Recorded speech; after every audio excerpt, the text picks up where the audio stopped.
Honorable Président de l'Assemblée nationale, qu'il vous plaise à présent de bien vouloir prendre la parole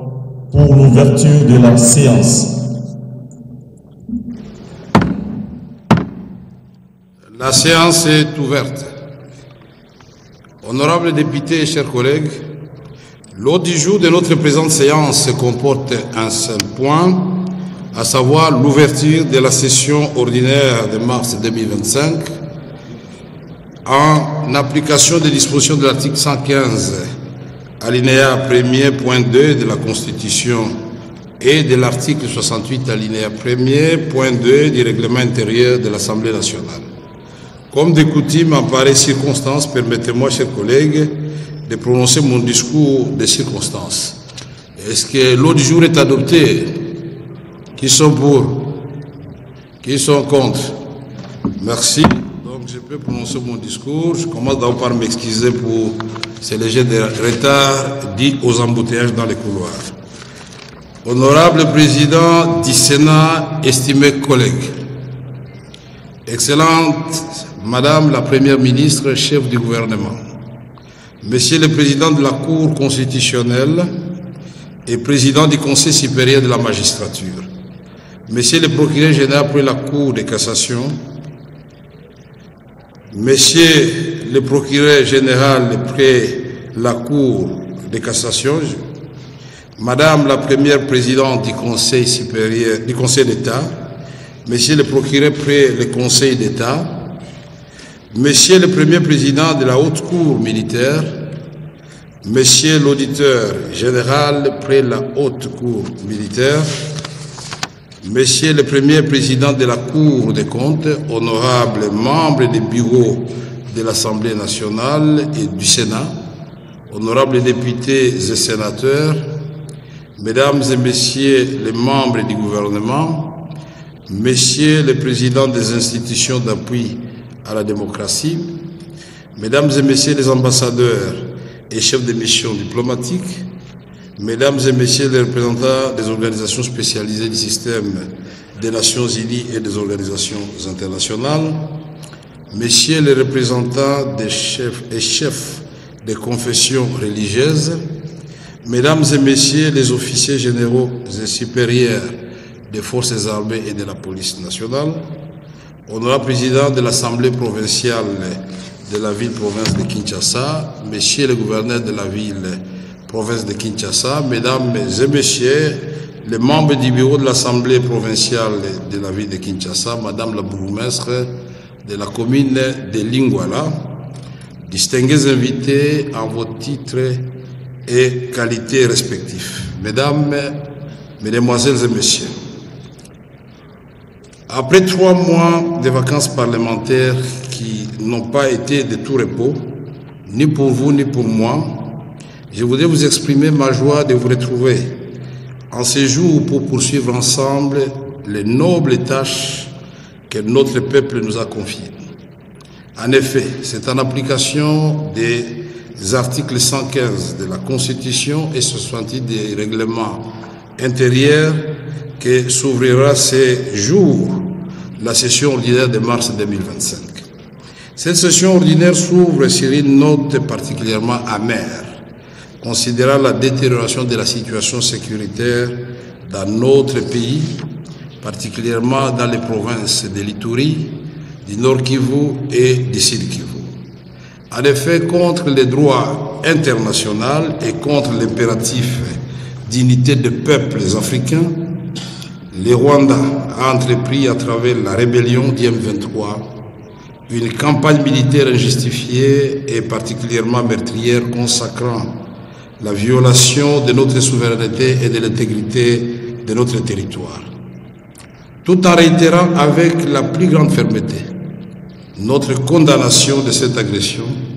c'est ici l'occasion de saluer le courage et la bravoure de nos forces armées qui luttent sans relâche aux côtés des patriotes Ouazalendo pour défendre notre patrie au péril de leur vie. Je vous invite donc à vous lever pour observer une minute de silence en mémoire de ces vaillants combattants, mais aussi en mémoire de toutes les Congolaises et de tous les Congolais ainsi que toutes les personnes dont les vies ont été injustement fauchées dans cette guerre qui dure depuis plus de 3 décennies maintenant.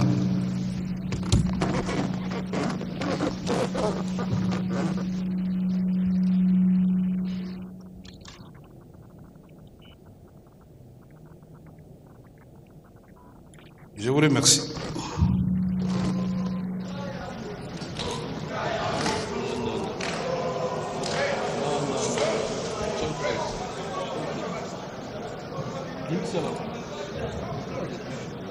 Tout en réitérant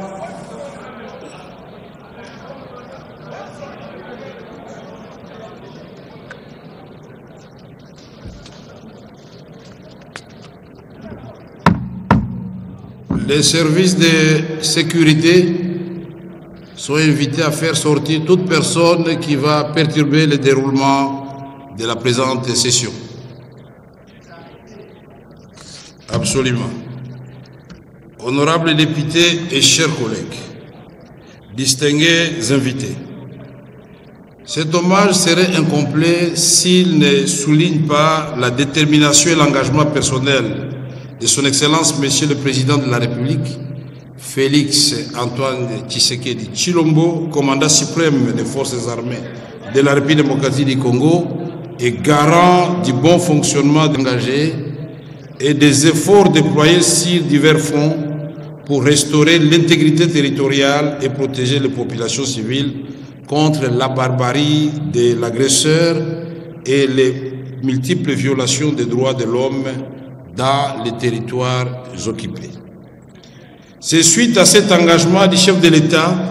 et aux efforts inlassables du gouvernement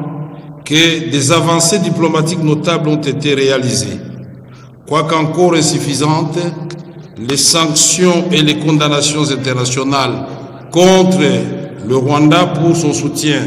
à la rébellion du M23 sont une étape importante pour restaurer la vérité sur ce conflit qui n'a que trop duré. À ce titre, ici est de souligner l'adoption par le Conseil de sécurité des Nations Unies de la résolution 2773 proposée par la France et qui pointe nommément le Rwanda comme force d'agression en RDC. Dans la même perspective, il y a lieu de saluer les actions diplomatiques de la Belgique, autant que celles du Canada, de l'Allemagne, du Royaume-Uni, des États-Unis et plus généralement de l'Union européenne, qui témoignent de leur volonté à soutenir le peuple congolais dans le rétablissement de la paix et dans la préservation de son intégrité territoriale. Sur le même registre, il est important de féliciter les efforts diplomatiques des pays de la sous-région, notamment ceux de la SADC et de l'EAC, qui sont engagés aux côtés de la République démocratique du Congo pour assurer une paix durable dans le cadre du processus de Luanda et de Nairobi, pilotés respectivement par leurs excellences Joao Lourenço, président de l'Angola, et Uhuru Kenyatta, ancien président du Kenya. Cet élan de solidarité venu des pays amis s'est aussi traduit par le déploiement des troupes de diverses nationalités qui, au nom du principe de l'intangibilité des frontières, ont été engagés au combat, parfois jusqu'au sacrifice suprême. C'est pour moi l'occasion de rendre un hommage appuyé aux 14 soldats sud-africains du contingent de la SAMI-DRC tombés en défendant la ville de Goma. Honorables députés et chers collègues distingués invités, en droite ligne avec l'action de son Excellence, Monsieur le Président de la République, chef de l'État, et en appui aux efforts du gouvernement de la République, l'Assemblée nationale s'est employée vigoureusement à travers la diplomatie parlementaire. À ce titre, nous avons obtenu de l'Assemblée parlementaire francophone, réunie à Montréal en juillet 2024, la condamnation de l'agression rwandaise contre la République démocratique du Congo. Ce principe a été défendu et réaffirmé à l'occasion de notre participation à la réunion du comité exécutif de l'APF tenu à Canton, au Vietnam, en janvier 2025. En outre, nous avons obtenu du Parlement panafricain l'adoption d'une déclaration de solidarité pour la cessation de la guerre en République démocratique du Congo. Le périple diplomatique engagé par l'Assemblée nationale nous a conduits à rencontrer nos homologues de la France, de la Côte d'Ivoire, de l'Égypte, de la Mauritanie, du Ghana, du Maroc, de l'Afrique du Sud, plus récemment d'Israël, pour non seulement épingler l'implication du Rwanda dans la déstabilisation de la République démocratique du Congo, mais aussi condamner la violation de notre intégrité territoriale et appeler à des sanctions contre les forces d'agression ainsi qu'à un soutien diplomatique plus affirmé en faveur de la République démocratique du Congo et ses institutions. L'Assemblée nationale s'est aussi engagée en tant qu'autorité budgétaire à accompagner les efforts du chef de l'État et de son gouvernement, notamment ceux visant l'amélioration des conditions de vie des hommes en uniforme. Cet engagement s'est reflété dans la loi de finances 2025 et continuera à animer les élus dans leur travail d'allocation des ressources publiques, mais surtout des contrôles de l'effectivité de l'utilisation rationnelle des moyens destinés à l'effort de guerre. C'est ici le lieu de remercier les honorables députés qui ont consenti à contribuer à l'effort de guerre en cédant une partie de leurs émoluments. L'honorable Kester a été instruite de procéder dès ce lundi au versement des montants collectés au compte ouvert par le gouvernement à cet effet. Merci, honorables députés. Honorables députés et chers collègues, distingués invités, à la demande expresse de son Excellence Monsieur le Président de la République et conformément aux dispositions des articles 116 de la Constitution, 69 du règlement intérieur de l'Assemblée nationale, une session extraordinaire a été convoquée en décembre 2024, comme l'a souligné tout à l'heure mon collègue du Sénat. Les honorables députés et sénateurs ont été invités à réfléchir sur les stratégies diplomatiques et politiques de sortie de crise en appui à l'action déjà entreprise par le gouvernement. Une série de propositions concrètes a été élaborée et soumise à la meilleure attention du chef de l'État. Considérant l'urgence de la restauration de l'intégrité territoriale et à titre exceptionnel, l'Assemblée nationale a organisé des auditions en commission de certains membres du gouvernement pendant les vacances parlementaires. Il s'est agi principalement des vice-premiers ministres, ministres de l'Intérieur, de la Défense et de la fonction publique, du ministre d'État du Budget ainsi que du ministre des Finances. Les recommandations issues des dites auditions seront soumises à l'examen de la plénière avant leur transmission au gouvernement. Honorables députés et chers collègues, distingués invités, durant la session ordinaire, conformément à l'article 145 du règlement intérieur, les élus sont appelés à déposer au bureau dans un délai de 15 jours à dater de l'ouverture de la session. Cette session sera consacrée à l'examen des matières adoptées par la conférence des présidents au cours de sa réunion de vendredi 14 février 2025. Par ailleurs, l'Assemblée nationale s'attellera à l'examen pour avis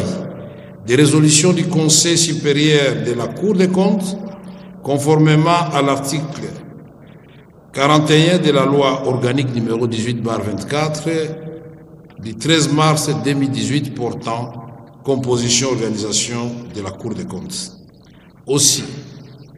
la présente session examinera-t-elle les rapports de la Commission électorale nationale indépendante, Commission des droits de l'homme, CDH en sigle, et le rapport du Conseil supérieur de l'audiovisuel et de la communication, C5. Honorables députés et chers collègues, à l'appel du chef de l'État quant à l'unité et à la cohésion nationale, face aux innombrables menaces existentielles, la nécessité historique de la survie et de la conservation de notre peuple l'emporte largement sur et trouver les moyens politiques de bâtir une vision unifiée de l'histoire et de l'avenir de notre pays. J'en appelle ici aux dignes élus de notre peuple de s'engager avec sincérité dans la lutte contre toute forme de discrimination et stigmatisation pour rassembler les Congolaises et Congolais de toute origine et appartenance politique autour de l'impératif de préserver la paix et la sécurité autant que l'intégrité de notre territoire pour les générations actuelles et futures. C'est dans ce cadre que l'initiative législative portant sur la lutte contre le tribalisme, le racisme et la xénophobie devra faire l'objet d'une attention soutenue. C'est au prix du dépassement de l'horizon des intérêts individuels que nous préserverons notre pays du spectre de la balkanisation qui plane sur lui depuis quelques décennies. Alors que les forces de la division sont activement à l'œuvre et recherchent à tout prix à fragiliser la cohésion nationale, notamment à travers les réseaux sociaux, je voudrais, en ma qualité de président de l'Assemblée nationale, vous encourager, vous, élus du peuple, à user de toute votre influence au sein de la population et de la classe politique pour consolider cette unité, véritable rempart contre les assauts de l'ennemi et vecteur de mobilisation. Par ailleurs, il serait illusoire d'envisager la paix sans se doter des moyens militaires indispensables à sa pérennisation. Je rappelle donc l'impératif d'augmenter les capacités dissuasives de l'armée nationale, tant pour prévenir les conflits que pour lui permettre de répondre de manière autonome à toute menace, qu'elle soit de l'intérieur ou de l'extérieur. Menace qui compromettrait la stabilité, la sécurité et l'intégrité territoriale de la République démocratique du Congo. Il faudrait que le monde sache qu'aucun Congolais n'acceptera que les forces de la division l'emportent sur l'esprit d'unité, de cohésion héritée des pères de notre nation. C'est pour cela que je vous invite, honorables députés, à examiner la possibilité d'introduire sous la forme la mieux adaptée et selon la faisabilité technique et financière le service national et le service militaire obligatoire pour mobiliser de façon coordonnée et méthodique les forces vives de la nation, particulièrement notre jeunesse, au bénéfice de la défense nationale. In fine, je voudrais relever que la situation tragique que nous traversons n'est malheureusement pas propre à notre pays. Dans le monde en général et particulièrement en Afrique, sur le continent qui est le nôtre, d'autres peuples souffrent, au Burkina Faso, au Niger, au Mali, des effets néfastes des conflits militaires inutiles et évitables. Plus près de nous, le Sud-Soudan. Cet élan de solidarité auquel je vous ai convié devrait donc s'étendre au-delà des frontières de la République démocratique du Congo pour que les Africains arrêtent d'endeuiller d'autres Africains et que les ressources naturelles dont nous disposons en abondance soient le catalyseur d'une prospérité partagée et non plus une source de convoitise, d'opprobre et de malédiction.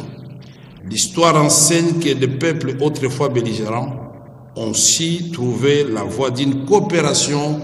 harmonieuse et mutuellement bénéfique.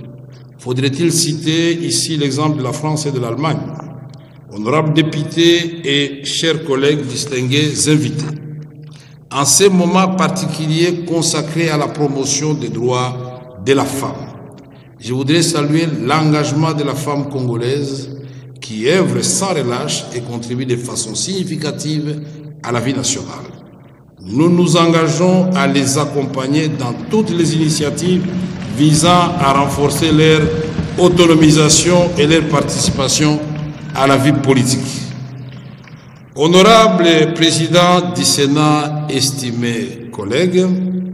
Excellence Madame la Première ministre, chef du gouvernement, Monsieur le Président de la Cour constitutionnelle et Président du Conseil supérieur de la magistrature, Monsieur le Procureur général près la Cour constitutionnelle, Monsieur le Premier Président de la Cour de cassation, Monsieur le Procureur général près la Cour de cassation, Madame la Première Présidente du Conseil d'État, Monsieur le Procureur général près le Conseil d'État, Monsieur le Premier Président de la Haute Cour militaire, Monsieur l'Auditeur général près la Haute Cour militaire, Monsieur le Premier Président de la Cour des comptes, honorables membres des bureaux de l'Assemblée nationale et du Sénat, honorables députés et sénateurs, Mesdames et Messieurs les membres du gouvernement, Messieurs les présidents des institutions d'appui à la démocratie, Mesdames et Messieurs les ambassadeurs et chefs de missions diplomatiques, Mesdames et Messieurs les représentants des organisations spécialisées du système des Nations Unies et des organisations internationales, Messieurs les représentants et chefs de confessions religieuses, Mesdames et Messieurs les officiers généraux des forces armées et de la police nationale, honorable président de l'Assemblée provinciale de la ville de Kinshasa, Messieurs le gouverneur de la ville-province de Kinshasa, Mesdames et Messieurs les membres du bureau de l'Assemblée provinciale de la ville de Kinshasa, Madame la bourgmestre de la commune de Lingwala, distingués invités en vos titres et qualités respectifs, Mesdames, Mesdemoiselles et Messieurs. Je voudrais terminer mon adresse par une note d'espoir et d'interpellation, en disant à nos populations de l'Est actuellement en proie à des violences de tout genre, que quelle que soit la durée de la guerre, la victoire appartient à la paix et elle sera restaurée. Au président de la République, chef de l'État, je voudrais exprimer ces mots, inspirés des Saintes Écritures, du livre des Psaumes, chapitre 32, verset 8, qui dit « Je t'instruirai, je te montrerai la voie que tu dois suivre, je te conseillerai, j'aurai le regard sur toi. » Que le Saint-Esprit vous inspire, Monsieur le Président de la République, et vous guide en ces temps particuliers pour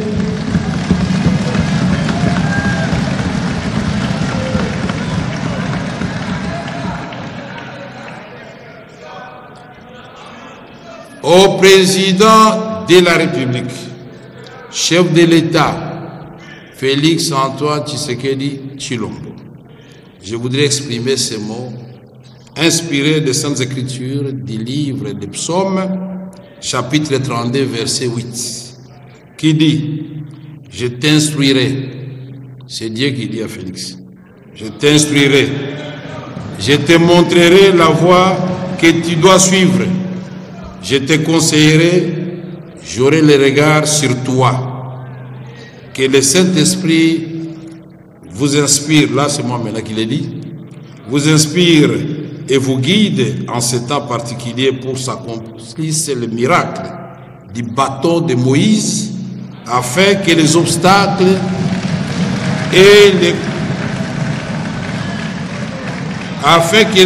les plus coriaces soient brisés et que les voies les plus inattendues soient ouvertes vers la paix, le progrès et la prospérité de notre pays et de son peuple et de l'ensemble de l'Afrique. Que Dieu bénisse la République démocratique du Congo et son peuple. Je vous remercie.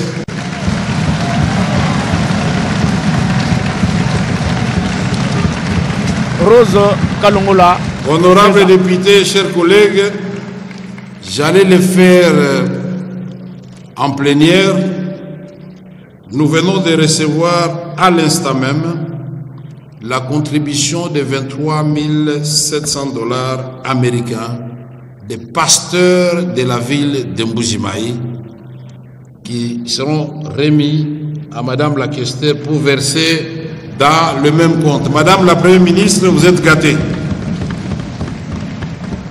Je remercie les révérends pasteurs de Mbujimaï. Si ceux de Kinshasa qui sont très nombreux pouvaient faire la même chose, et d'autres provinces, je crois que la quête serait intéressante. Honorables députés et chers collègues, ceci étant, je déclare ouverte la session ordinaire de mars 2025. Je vous remercie, honorables députés, chers collègues. Notre ordre du jour étant épuisé, la séance est levée.